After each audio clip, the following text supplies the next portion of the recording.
सुप्रभात बच्चों, क्लास 7 के ज्योग्राफी क्लास में आप सभी बच्चों का बहुत बहुत स्वागत है। आज हम लोग क्लास 7 का पहला चैप्टर ज्योग्राफी का हमारा पर्यावरण पढ़ेंगे। पिछली कक्षा में आपने पढ़ा कि पृथ्वी सौरमंडल का एक अद्भुत ग्रह है, क्योंकि जीवन की उपस्थिति के कारण पृथ्वी को एक अनोखा ग्रह कहा जाता है। हम सब पृथ्वी पर रहते हैं। यहाँ हमें जीवन को सुचारू रूप से चलाने वाली प्रत्येक वस्तुएं जैसे भूमि, जल, वायु, भोजन आदि मिलती है। इसी प्रकार जहाँ हम रहते हैं वहाँ हमारे आसपास अनेक वस्तुएं विद्यमान रहती है। इनमें अध्यापक, चपरासी, सहपाठी, पेड़, घास, दीवार, बस, स्कूल, किताबें, बेंच, पेंसिल, पेन आदि समाहित होते हैं। ये सभी चीज़ें हमारे आसपास दिखाई देती है। अगर आप इन वस्तुओं को ध्यानपूर्वक निरीक्षण करेंगे तो पाएंगे कि इनमें से कुछ वस्तुएं सजीव है जबकि कुछ वस्तुएं निर्जीव होती है। साथ ही यहाँ अनेक वस्तुएं प्राकृतिक रूप से भी उपलब्ध होती है, जिन्हें हम प्रकृति का वरदान कहते हैं, जबकि कुछ वस्तुएं ऐसे मानव निर्मित होती है जिसे मानव ने अपने कौशल के द्वारा बनाया है या प्राप्त करता है। मानव को अपने दैनिक जीवन में इन वस्तुओं, चाहे वे प्राकृतिक हो या मानव निर्मित, की अत्यधिक आवश्यकता होती है। हमारे चारों ओर फैली ये वस्तुएं संयुक्त रूप से हमारे पर्यावरण का निर्माण करती है। अतः पर्यावरण हमारे जीवन का मूल आधार है। ऐसा इसलिए कहा गया है क्योंकि यह हमें सांस लेने के लिए वायु, पीने के लिए जल, रहने के लिए भूमि तथा खाने के लिए भोजन प्रदान करता है। तो चलिए अब इसको हम लोग विस्तार पूर्वक समझते हैं कि पिछले कक्षा में आप लोगों ने पढ़ा होगा, यानी क्लास 6 में, कि पृथ्वी सौरमंडल का एक अद्भुत ग्रह है, क्योंकि जीवन की अनुकूल परिस्थितियां पृथ्वी पर ही संभव है। अन्य किसी ग्रहों पे ऐसा नहीं है। इसलिए जीवन संभव होने के कारण पृथ्वी पर ही लोग, मानव जाति या जीव जंतुएं निवास करते हैं।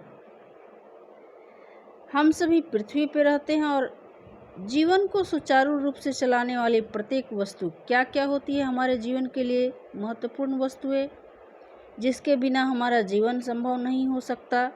तो वो वस्तुएं हैं भूमि, जल, वायु, भोजन आदि। ये सभी चीज़ें पृथ्वी पर उपलब्ध होती है, जिसके कारण हम लोग रहते हैं। पृथ्वी पर जब हम लोग रहते हैं तो हमारे आसपास अनेक वस्तुएं होती है जो हमारे आसपास दिखाई देती है, जैसे कि अध्यापक, चपरासी, सहपाठी, घास, दीवार, स्कूल, बस, ये सभी इत्यादि बहुत सी ऐसी चीज़ें होती है जो हमारे आसपास होती है, जिसको हम लोग देखते हैं, जिसका हम लोग उपयोग करते हैं। तो आप लोग इस पे ध्यान दीजिएगा। इनमें बहुत सी ऐसी वस्तुएं हैं जो मानव निर्मित होती है और कुछ वस्तुएं ऐसी भी होती है जो प्रकृति के द्वारा हमें प्राप्त होती है। इनमें से कुछ वस्तुएं ऐसी भी होती है जो सजीव होती है और कुछ निर्जीव भी वस्तुएं होती है। ये सभी वस्तुएं हमारे आसपास दिखाई देती है और उन सभी वस्तुओं का हम लोग अपने जीवन में प्रयोग करते हैं। तो मानव को अपने दैनिक जीवन में इन वस्तुओं को, चाहे वे प्राकृतिक हो या मानव निर्मित हो, की आवश्यकता पड़ती है। अतः हमारे चारों ओर फैले हुए सभी वस्तुएं जो हमारे आसपास दिखाई देती है, उसी को हम लोग संयुक्त रूप से पर्यावरण कह सकते हैं। ये हमारे पर्यावरण का निर्माण करती है। तो पर्यावरण जो है हमारे जीवन का मूल आधार है। इसलिए ऐसा कहा गया है क्योंकि हमें सांस लेने के लिए वायु कहाँ से प्राप्त होता है, तो पर्यावरण से। पीने के लिए जल कहाँ से प्राप्त होता है, तो ये सभी हमें पर्यावरण से ही प्राप्त होते हैं। भूमि, खाने के लिए भोजन, ये सभी हमारे पर्यावरण से ही प्राप्त होते हैं।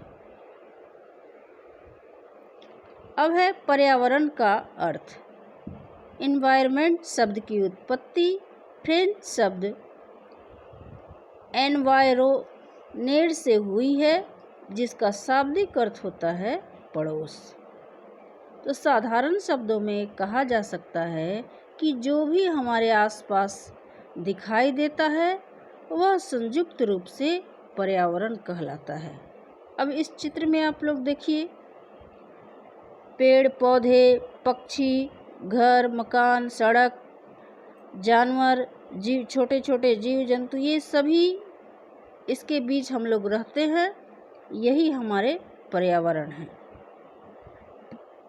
इन्हें प्राकृतिक तथा हमारे चारों ओर फैले क्षेत्र, लोग, वस्तुएं, प्राकृतिक आदि पर्यावरण के अंग हैं। इन्हें प्राकृतिक तथा मानव निर्मित दो भागों में बांटा जाता है।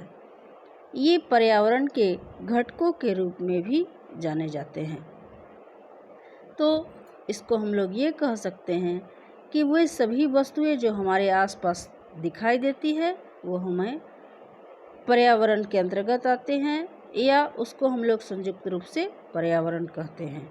चाहे वो पेड़ पौधे हो, भूमि हो, जंगल हो, पहाड़ हो, मकान हो, सड़क हो, इमारत हो, ये सब कुछ जो हमारे आसपास दिखाई देती है वो पर्यावरण, उसी को हम लोग पर्यावरण के अंतर्गत मानते हैं और उसको सम्मिलित रूप से हम लोग पर्यावरण कह सकते हैं। तो पर्यावरण के मुख्यतः दो घटक बताए गए हैं, एक प्राकृतिक पर्यावरण और दूसरा मानव निर्मित पर्यावरण। तो इसके बारे में हम लोग अगले वीडियो में पढ़ेंगे। तब तक के लिए धन्यवाद।